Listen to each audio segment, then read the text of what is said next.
Jadi Allah bertanya, bukankah aku Tuhanmu? Itu bahasa di alam ruh. Bahasa di alam ruh. Bukankah aku bi rabbikum, benar-benar Tuhanmu. Rabb itu bermakna pemilik. Bukankah aku benar-benar pemilik kalian? Inilah maknanya inna lillahi. Kita ini milik Allah. Jadi kalimat alastu bi rabbikum, bukankah aku pemilik kalian? Lalu semua arwah menjawab, bala syahidna. Betul ya Allah, kami menyaksikan bahwa kami milik Engkau. Kami hamba Engkau. Maka siapa yang hari ini hatinya tertuntun untuk mengkaji bagaimana cara menghambakan diri kepada Allah, berarti dia sedang berusaha menggalikan fitrah dirinya ke sebelumnya. Fa'aqarru lahu birrububiyah. Maka semua ruh menetapkan, mempercayai rububiyahnya Allah. Apa makna rububiyah? Rububiyah, alhamdulillahi rabbil alamin, rabbi.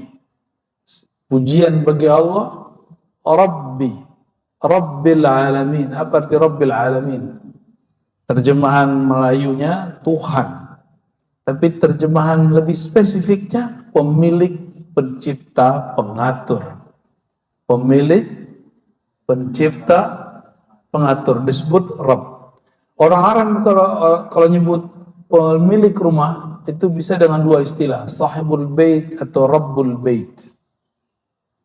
Pemilik rumah. Maka kata Rabb tidak hanya untuk Allah, tapi jika dimutlakkan Rabb, maka dia adalah Allah Subhanahu wa ta'ala, sang maha pemilik, sang maha pencipta, sang maha pengatur, penjaga alam semesta, disebut Rabb. Sudah terima belum Allah sebagai pemilik kita? Sudah menerima belum? Masih protes ya? Ya, makanya raditu billahnya belum sempurna.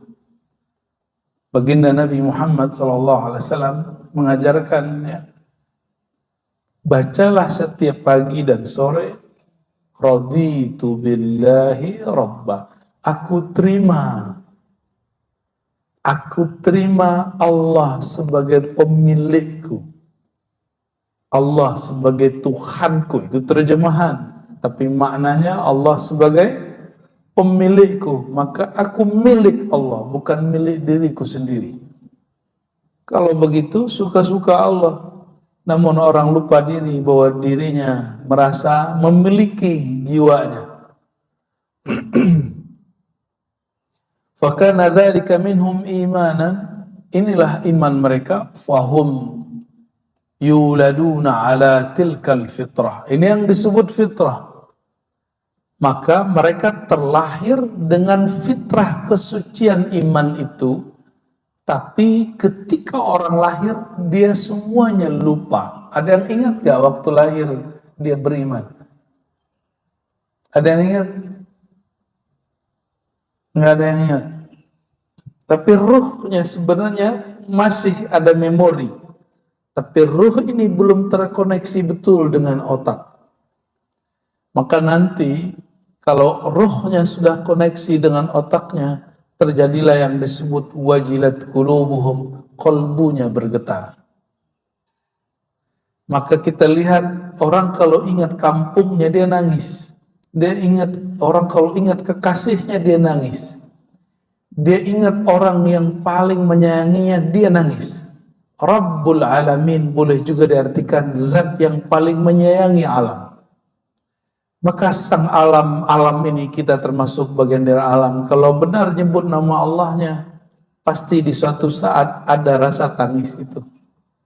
Karena dia merasa kayak dipangku kembali, kayak merasa diterbiah oleh Allah kembali.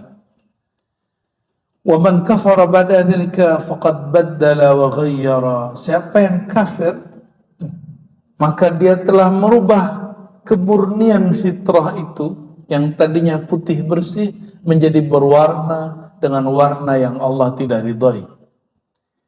Iman itu nur, batin dia putih, bercahaya juga. Ini yang disebut nurun ala nur. Surat An-Nur ayat 35. Jadi diri kita sudah bercahaya, tapi dia masih iman kufurnya belum melekat. Ketika dia beriman, iman itu nur, ini disebut nurun ala nur. Nur berlapis nur. Tapi jika dia kufur, nurnya tertutup ya, oleh kekufuran. Maka kufur bahasa Arab artinya ada dua. Pertama menghapus cahaya, yang kedua menutup cahaya. Maka ujung surat Al-Fat, kalimat petani disebut kuffar. Apa makna kuffar di situ? Petani itu dia buka tanah, dia gali lubang untuk biji lalu dia tutup. Itu disebut kuffar. Ya. Jadi proses orang kalau mau cocok tanam, mungkin yang kayaknya udah jadi orang kota semua nih ya, udah nggak ada yang ingat. Saya pernah bertani lah sebagai hobi. Jadi kita sebelum cocok tanam, itu tanah kita gemburin dulu. Kita buka, nanti setelah beberapa hari kita gali lubangnya, setelah itu kita tutup. Baru bijinya nanti tumbuh. Maka disebut secara harfiah, petani itu yu'jibu, menjadi kagum karenanya, al-kuffar ya. Ada di ujung surat Al-Fat ya, kalimat petani disebut dengan lafaz kuffar, orang yang membolak-balik menutup kembali si tanah. Maka kuffar secara harfiah berarti orang yang banyak menutup. Orang-orang yang banyak menutup ya.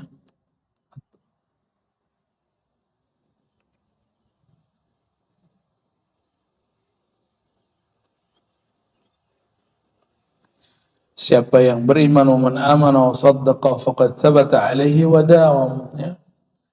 Siapa yang beriman dan membenarkan ajaran Allah, dia telah tetap dan dia telah dawam ya. Walam yujbir ahadan min khalqihi ala al-kufri wala ala al-iman. Bapak Ibu, iman atau kufur itu alam bawah sadar atau pencarian. Iman itu emang tiba-tiba beriman, tiba-tiba kafir, atau dengan kesadaran kita beriman, dengan kesadaran dikit orang-orang kemudian mengingkari. Nabi SAW satu kali pagi mengatakan, jadi hujan, waktu hujan Nabi mengatakan, ya, amanna billah wa kafarna bidnaum. Kami beriman kepada Allah dan kafir kepada bintang Naum. Jadi orang kafir jahiliyah, mereka itu percaya bahwa hujan diturunkan karena salah satu rasi bintang bernama Naum. Apa kata Nabi? Kami iman kepada Allah dan kufur kepada Naum, rasi bintang Naum. Apa maknanya? Jadi orang mukmin itu di satu sisi kafir bagi orang yang beda faham dengan dia. Jadi nanti jangan kaget kalau dipanggil kafir. Namun di Indonesia bagusnya ulama-ulamanya sudah menghaluskan bahasa ini. Orang-orang Nusantara ini kan halus-halus, Pak. Maka dia disebutlah orang kafir ini non-muslim. Tapi di agama sebelah juga ada istilah kafir.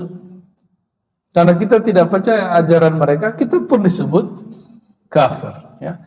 Tapi kafir secara bahasa berarti orang yang menutup hatinya. Orang yang menutup hatinya. Nauzubillah min dzalik. Maka beliau kasih kalimat, walam yujbir ahadan min khalqihi alal kufri wala alal iman. Allah tidak pernah memaksa orang untuk beriman atau memaksa orang untuk kafir. Maka iman dan kafir itu pencarian. Jangan Islamnya Islam turunan. Meskipun Islam turunan itu sah. Itu dibahas khusus. Kalau ada anak kecil meninggal, bapaknya Muslim, maka dia ngikut ajaran bapaknya. Tapi kalau ada anak lahir, orang tuanya non-Muslim, meninggal, status anak ini diperdebatkan dalam kitab-kitab akidah. Serahkan kepada Allah karena itu bukan wilayah kita. Namun yang paling kuat, karena dia akalnya belum kuat, maka anak ini minan najin, selamat insya Allah. Wala khalaqahum mu'minan wala kafira. Orang tidak ada tercipta baru lahir sudah ada status mukmin dan kafir, tidak ada. Walakin khalaqahum ashkhasa wal iman wal kufru fi'lul ibad. Allah ciptakan manusia sebagai sosok yang bebas, lalu dia diberikan pilihan untuk menerima iman atau menerima kekufuran. Ya. Jadi iman dan kufur itu bagian dari fi'lul ibad, perbuatan hamba. Tapi perbuatan hamba ciptaan Allah. Gimana cara nyambunginnya? Bapak Ibu beriman, menciptakan iman enggak?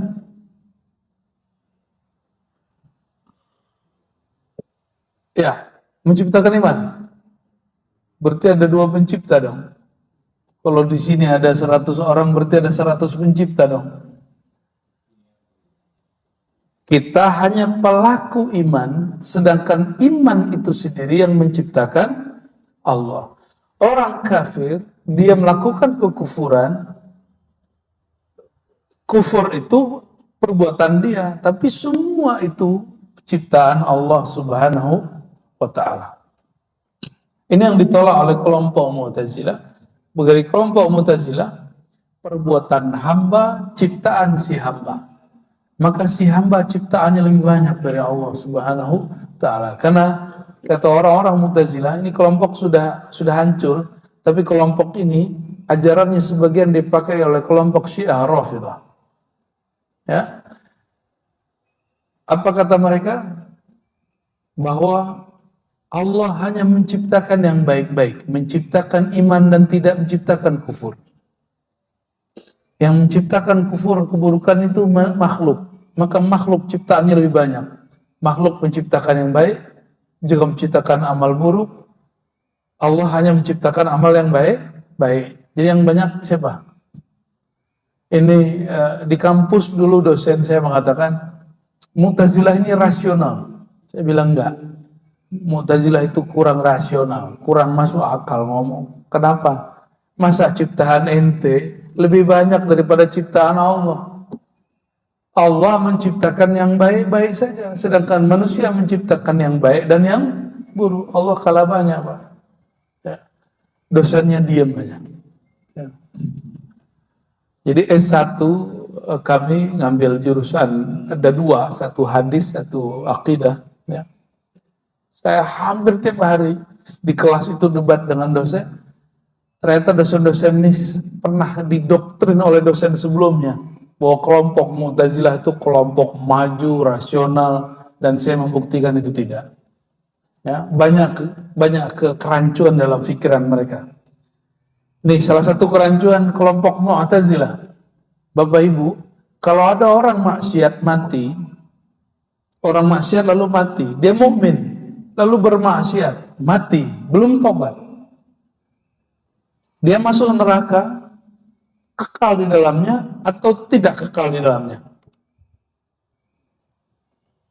Mukmin bermaksiat, mati belum tobat.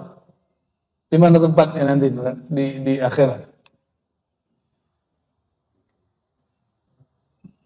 Kalau di Quran, yaghfiru liman yasha wa yu'adzibu man yasha.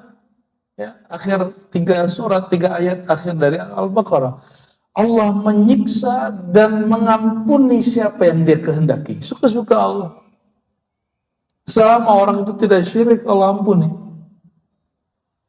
Tapi bagi kelompok Mu'tazilah, orang yang berlaku maksiat dan dia mati belum bertobat, mata fasikon, dia mati fasik, khalidan mukhalladan finnar, kekal dalam neraka. Itu ditulis dalam kitab Syarah Usul Khamsah yang ditulis oleh orang Mu'tazilah. Maka saya katakan ini tidak rasional. Ini tidak masuk akal. Dia menyamakan, dan ini lebih bahaya dari kelompok Khawarij. Kelompok Khawarij hanya mengatakan orang yang kafir kekal masuk neraka. Baik Mu'tazilah apa? Dosa, belum tobat, mati, kekal di neraka. Tapi statusnya bukan mukmin, bukan kafir. Ini yang disebut manzilah, status antara dua status. Enggak mukmin, enggak kafir. Kenapa dia enggak mukmin? Dia maksiat. Kenapa dia enggak kafir? Karena di kalbunya masih ada iman. Ini kelompok yang belum beres cara berfikirnya. Ya. Makanya Mu'tazilah dikalahkan dengan telak oleh al-imam, dua imam besar, Abul Hasan al-Asy'ari dan Abu Mansur al-Maturidi. Abul Hasan al-Asy'ari di Baghdad kota metropolis.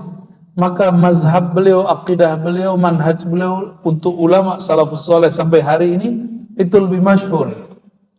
Ini yang kita masuk ke alam bawah sadar kita yang disebut sifat 20. Allah wujud qidam maqam mukhalafatu lil hawadis. Sudah menjadi pemahaman kita. Terus di Uzbek, ini Al-Habib Omar itu sedang di Uzbek, dari muter ya, Tirmiz, Bukhara, atau kota mana lagi, itu salah satu imam hebat di sana namanya Abu Mansur al-Maturidi. Abu Mansur Maturidi inilah yang mengembangkan kitab Al-Fiqhul Akbar tapi dalam versi ulama Uzbek. Jadi Uzbek yang kemarin ya main bola sama kita ya. Wajar kalah kita, Pak. Karena imamnya di sono. Imam Bukhari di sono. Imam Abu Mansur al-Maturidi di sono. Imam Tirmizi di sana. Ya, jadi tawasulnya lebih kuat dari kita ya. Kayaknya pemain bola kita harus tawasul dengan wali-wali 9-nya harus lebih kunceng itu ya.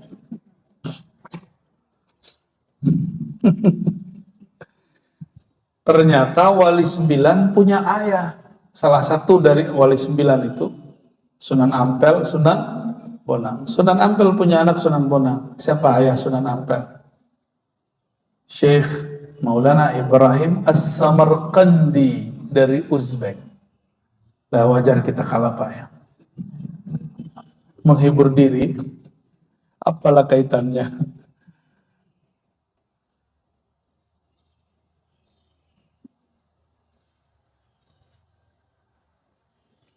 Ya'lamu Allah Ta'ala man yakfur fi hali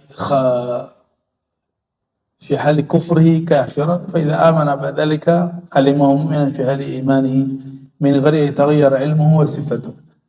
Allah tahukah Allah atau bertambahkah pengetahuan Allah ketika ada orang lahir dia masih fitrah, lalu ketika dia remaja, dewasa, dia memilih iman atau kufur. Orang ini menjadi kafir atau orang ini menjadi murtad, itu ilmu Allah berubah nggak? Pengetahuan Allah tentang dia berubah nggak? Paham nggak pertanyaannya? Ya, tadinya dia lahir fitrah. Ketika dia remaja, dewasa, dia memilih apakah itu mukmin atau kafir. Perubahan dia ini apakah mengubah pengetahuan Allah tentang dia, orang ini. Allah sudah tahu dia iman, kafir sebelum dilahir. Pengetahuan Allah jangan kemudian dibenturkan dengan kudrat iradat Allah. Aqidah. Harakat was sukun kasbuhum 'alal haqiqah wallahu ta'ala khaliqwa. Ini kaidah. Semua perbuatan hamba adalah aktivitas si hamba, usaha si hamba. Bahasa Arabnya kasab. Dan semua kasab hamba, perbuatan hamba itu statusnya di sisi Allah adalah makhluk. Orang kafir itu makhluk bukan? Apa dia ciptain dirinya sendiri? Siapa yang ciptain orang kafir? Tapi dia memilih kufur. Jadi Allah menciptakan semua, ya, liyabluwakum ayyukum ahsanu amala. Siapakah yang terbaik di antara kamu, maka Allah kasihlah simulasi-simulasi itu. Wa kulluha bimasyiatihi wa ilmihi wa qada'ihi wa qadarihi. Ini yang orang lupa, ya. Rukun Islam, rukun iman nomor 6 apa? Percaya kepada takdir. Takdir itu meliputi langit dan bumi. Maka orang beriman, orang kafir, dia memilih iman, memilih kafir, semuanya dalam pengetahuan, dalam kekuasaan Allah. Ini yang saya tersebut bagian dari takdir. Maka pemahaman takdir versi ilmu akidah beda dengan takdir menurut orang awam. Bagi orang awam, mungkin kebanyakan kita, takdir itu kepasrahan, nggak ada pilihan. Bukan. Takdir bahasa Arab dari qaddara yuqaddiru taqdira. Allah memberikan ukuran, memberikan porsi.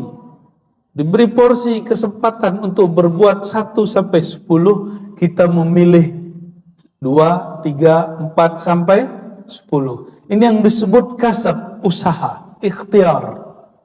Tapi diberi batas seolah 1 sampai 10. Batas ini disebut kadar.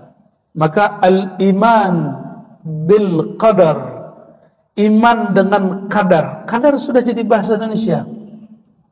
Kadar air, berarti ukuran air. Maka apa arti kadar?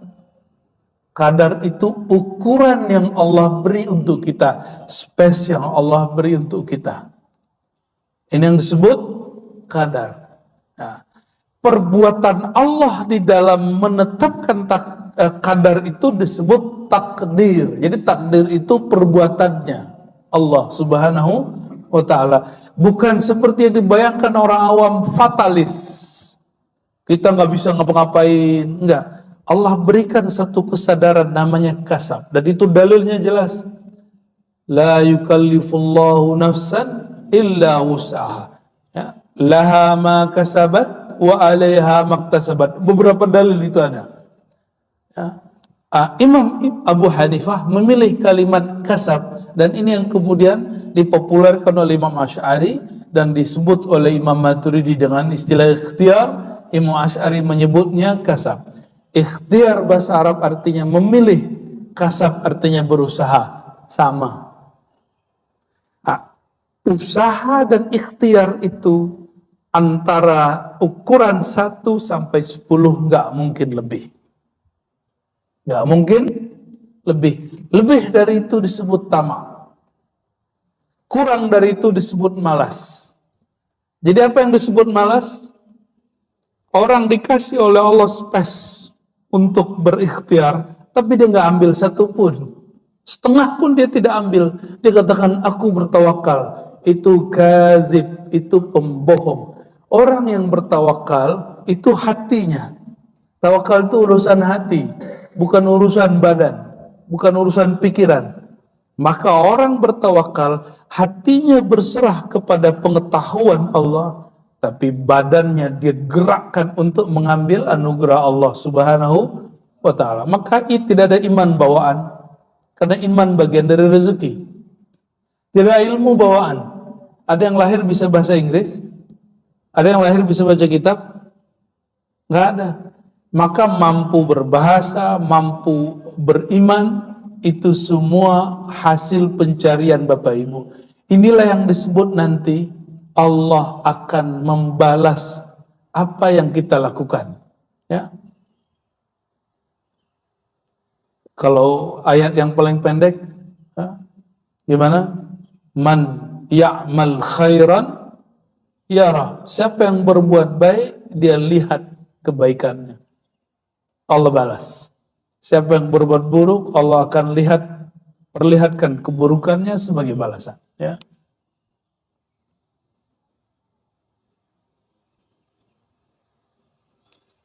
Coba rumusnya diulang. Orang yang tidak mengambil kesempatan yang sudah Allah buka, 1-10 tadi disebut malas. Orang yang mengambil lebih dari yang Allah tetapkan disebut tamak. Pernah mengalami itu? Pasti semua pernah mengalami. Semua kita pernah mengalami malas, pernah mengalami tamak. Dan syukurnya seseorang tergantung pengetahuan dia tentang gerak-geriknya takdir Allah Subhanahu wa Ta'ala. Ya.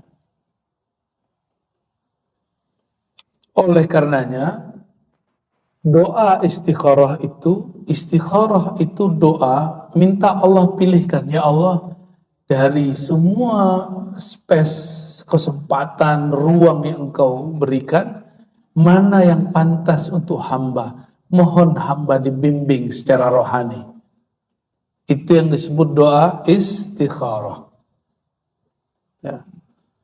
Semoga istikharahnya tidak hanya untuk menikah. Istikharah kalau bisa setiap hari. Ini ajaran Abu Said Muhammad Alawi Al-Maliki kepada murid-muridnya, dan saya terima dari murid-murid beliau. Beliau itu istikharah tiap hari. Ini istikharah sekali seumur hidup ya. Kalau istrinya satu ya sekali doang. Kalau istrinya dua kali. Kalau istrinya tiga kali. Kalau nggak beristri, nggak pernah sama sekali.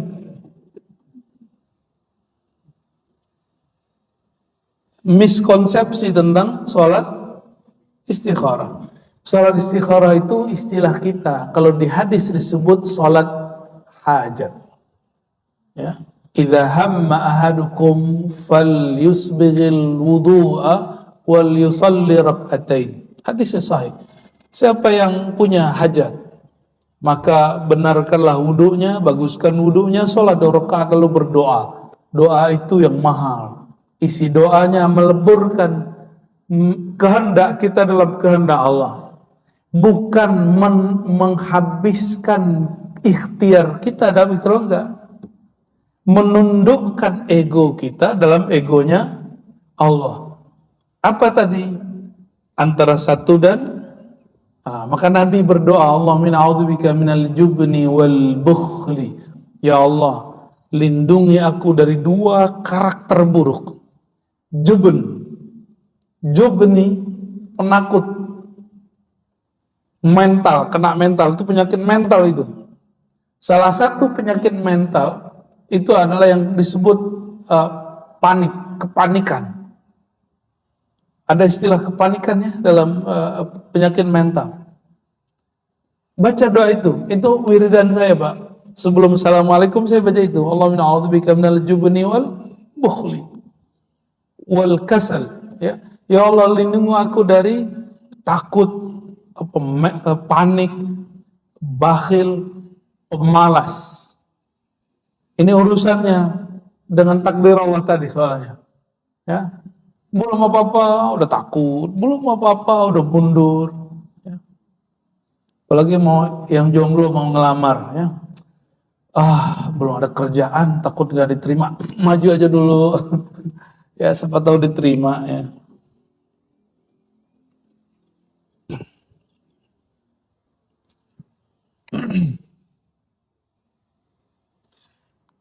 Oleh karenanya, orang orang beriman itu memilih iman, orang kafir memilih kufur, semuanya dalam koridor qadarnya Allah. Bedanya orang beriman memilih yang baik, orang kafir memilih yang buruk, dan dua-duanya takdir. Maka Sayyidina Umar ketika dikritisi oleh sahabat-sahabatnya waktu belum menghindari kampung yang terkena virus, apa kata beliau? Nafirru min qadarillah ila qadarillah. Jadi dia dibentak pengomong ini, Umar, kenapa engkau lari dari takdir Allah? Apa jawaban dia? Tenang bro, kita lari dari satu takdir kepada takdir yang lain. Ini yang kita sebut space 1 sampai 10. Takdir terburuknya 1, kita pindah ke nomor 2. Jika itu buruk, kita pindah nomor 3. Itu Sayyidina Umar sedang memainkan apa yang disebut kasab. Laha ma kasabat, bagi si hamba apa yang dia usahakan. Nah, coba perhatikan kemampuan kita di mana. Jadi jangan tiba-tiba langsung tawakal. Jangan-jangan antum malas. Kemalasan disebut dengan tawakal. Itu kebohongan seorang hamba bertuhan, ya. Auzubillah min dzalik. Jadi Bapak Ibu, semua usaha kita semua dalam ringkup kadar takdirnya Allah. Tolong diluruskan ya. Jangan lagi ngomong kalau sudah tidak sanggup baru takdir. Itu orang imannya belum sah karena rukun iman yang keenamnya belum sempurna. Hati-hati, ini akidah yang dipakai oleh Hizbut Tahrir. Makanya Hizbut Tahrir ditegur oleh banyak ulama dan difatwakan sesat di banyak negara Islam. Jadi kalau Hizbut Tahrir mau aman di Indonesia, benarkan dulu iman ente, ya. Baru pas ahli sunnah wal jamaahnya.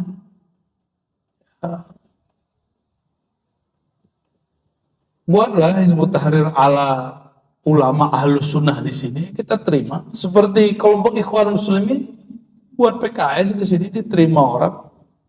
Malah Habib yang jadi pimpinannya. Habib Salim namanya, Habib Salim lagi namanya.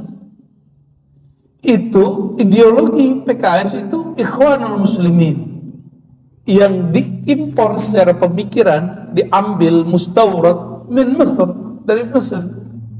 Meskipun orang Mesir belum tentu mengakui juga PKS itu bagian dari Ikhwanul Muslimin, karena Ikhwanul Muslimin diharamkan di Mesir. Tapi oleh ulama-ulamanya, ulama-ulama Ikhwani di Indonesia, mereka sudah poles.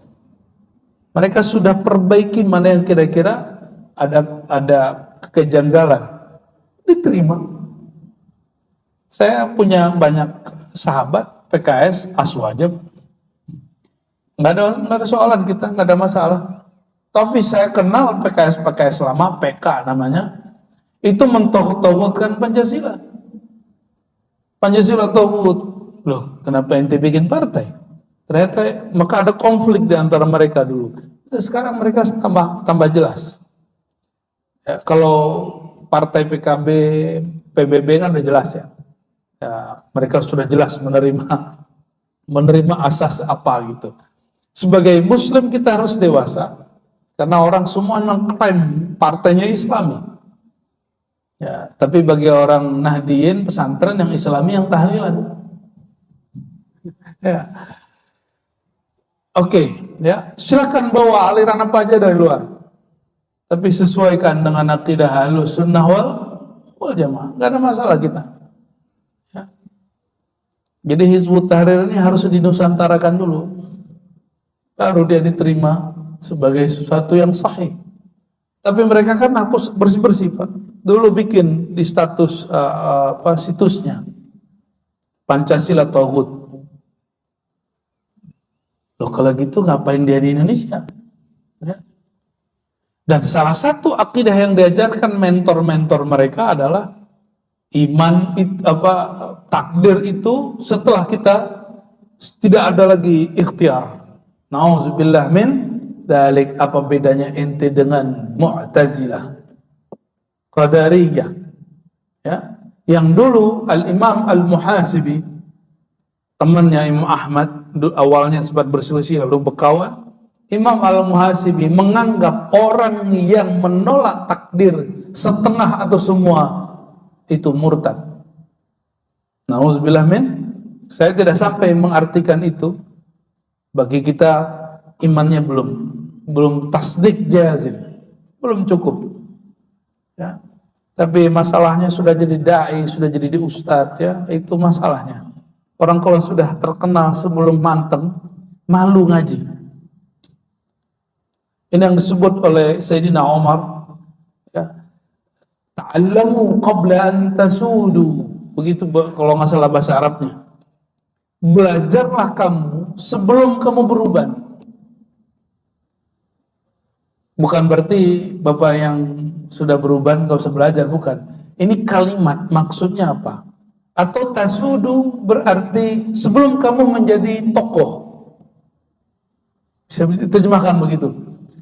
Jadilah kamu santri sebelum kamu jadi tokoh. Karena kalau jadi tokoh malu ngaji, gengsi. Nah ini yang saya lawan setiap kali ketemu kiai, ketemu orang alim, itu yang saya lawan Pak dalam batin saya. Itu berkecamuknya luar biasa. Ya, antara ingin mengambil ilmu orang itu dengan gengsi. Pernah satu kali ketemu, ternyata orang itu gengsi juga sama saya. Sama-sama gengsi lah kita. Tapi ada kejadian yang satu lagi, saya berusaha ingin ngambil ilmu orang itu, dia juga berusaha ngambil ilmu yang Allah titipkan kepada kita. Itu lucu juga jadinya, ya. Allah Maha tahu isi hati kita, ya. Allahu a'lam bishawab. Maka Bapak Ibu yang bukan Allah, taat itu perbuatan hamba, bukan? Ya, taat perbuatan hamba. Ini bagian terakhir. Ini turunan dari pemahaman tadi. Taat perbuatan hamba, dosa maksiat perbuatan hamba. Oke, sudah? Maka baik taat ataupun maksiat sebagai perbuatan hamba, apakah si hamba yang mencipta atau Allah yang mencipta? Siapa yang mencipta? Allah yang mencipta. Karena pencipta hanya satu, Allah Subhanahu. Maksud saya ngomong gitu gimana Bapak Ibu? Betapa banyak orang taat, batin dia tidak taat. Betapa banyak orang maksiat, itu akhir maksiat dia, dan dia kemudian menjadi taat selama-lamanya sampai mati. Maka jangan terlalu memuji orang yang saleh, jangan juga terlalu mendiskreditkan, menghina orang yang bermaksiat. Siapa tahu si taat akhir taatnya itu, siapa tahu si pemaksiat itu akhir maksiatnya. Semoga pagi ini bukan akhir taat kita, semoga berlanjut sampai mati. Amin ya rabbal alamin. Dan kita katakan, ya Allah, ini dalam lingkup takdirmu. Tadi gimana? Di bawah nilai 1 malas, lebih dari 1 tamak. Tamak itu hanya boleh 1 di Quran, di hadis. Ya, tamak itu cuma boleh 1 di Quran dan hadis. Kalau kita kumpulkan dalilnya, tamak dan harap kepada rahmat Allah Subhanahu wa ta'ala. Jadi bolehkah tamak? Boleh. Bab rahmah, karena rahmat dia unlimited, tidak terkena garis takdir. Maka kalimat di Quran, kalimat di hadis, kalimat dalam teks-teks itu menunjukkan bahwa rahmat Allah lebih luas. Itulah rahasia kenapa Bismillahirrahmanirrahim lebih banyak daripada nama-nama Allah yang lain. Inna rahmati sabaqat ghadabi. Kasih sayangku unlimited, lebih dahulu, lebih banyak daripada murkaku. Hukum kemurkaan Allah marah terkait dengan takdir. Takdir itu ditulis, ada di kitab ini, di sebelum bab ini ditulis di Lauh Mahfuz. Lauh Mahfuz ciptaan Allah. Lauh Mahfuz di mana ditaruhnya? Dia sejajar dengan Sidratul Muntaha. Di Sidratul Muntaha itulah, di pohon-pohon itulah. disejajar dengan surga. Di atas itu masih ada kursiullah, wasi'a kursiyus samawati wal ardh. Di atasnya masih ada tangga-tangga aras. Di atas tangga aras masih ada aras, dan aras Allah mengatakan Ar-Rahman ala arsy istawa, Sang Maha Rahmah, Sang Maha Kasih Sayang. Gimana kalimatnya? Alal arsy istawa, terhadap aras yang meliputi alam semesta, istawa, meratakan kasih sayangnya. Jadi bukan seperti perdebatan hari ini Aswaja Salafi. Apa mana istiwa, berkuasa? Ya, itu gagal faham. Ya. Jangan berhenti di situ, boleh debat di situ, tapi sebagai bab ilmiah. Jangan berhenti di situ. Allah sedang mendahulukan kata Rahman, bukan istawa. Maka berbicaralah lebih banyak tentang Rahmannya Allah, bukan tentang istawanya Allah. Hari ini orang lebih banyak debat di mana? Apa mana istawa? Apa mana bersemayam?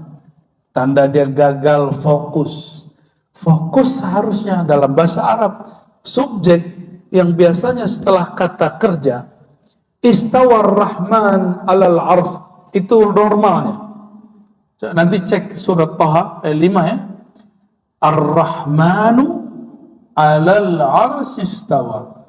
Orang Arab biasanya fi'il, fa'il, lalu objek. Kata kerja, pelaku kerja itu, lalu objek. Gimana kalau usulub bahasa Arab biasanya? Kata kerja, istawa. Siapa yang beristawa? Ar-Rahman. Di mana? Alal arsy. Ini normalnya. Istawa ar-Rahmanu alal arsy. Harusnya begitu. Tapi dalam sastra ilahiyah, Allah majukan kata Rahman. Dia dari struktur kata kerja menjadi struktur noun, kata benda. Ar-Rahman, Sang Maha Rahman, Sang Maha Rahmah. Terhadap aras, istawa, meliputi. Apa yang meliputi? Rahmannya. Lalu kenapa Aswaja hari ini benci-bencian dengan Salafi benci-bencian dengan Aswaja? Kita debat-debat aja, tapi jangan benci. Sama dengan 01, 02, 03, beda pilihan, tapi kan nggak boleh benci, Pak. Kenapa? Orang yang benci kepada makhluk yang ada dalam lingkupan aras ini, dia sedang menyalahi, melawan sunnatullah. Dia sedang melawan kemauannya Allah. Allah maunya meratakan kasih sayangnya, ente maunya benci-bencian. Nauzubillah min. Jadi mulai pagi ini pandanglah orang beda faham sebagai bab rahmah. Ya, saya beda dengan Salafi Pak, tapi saya tidak benci Salafi.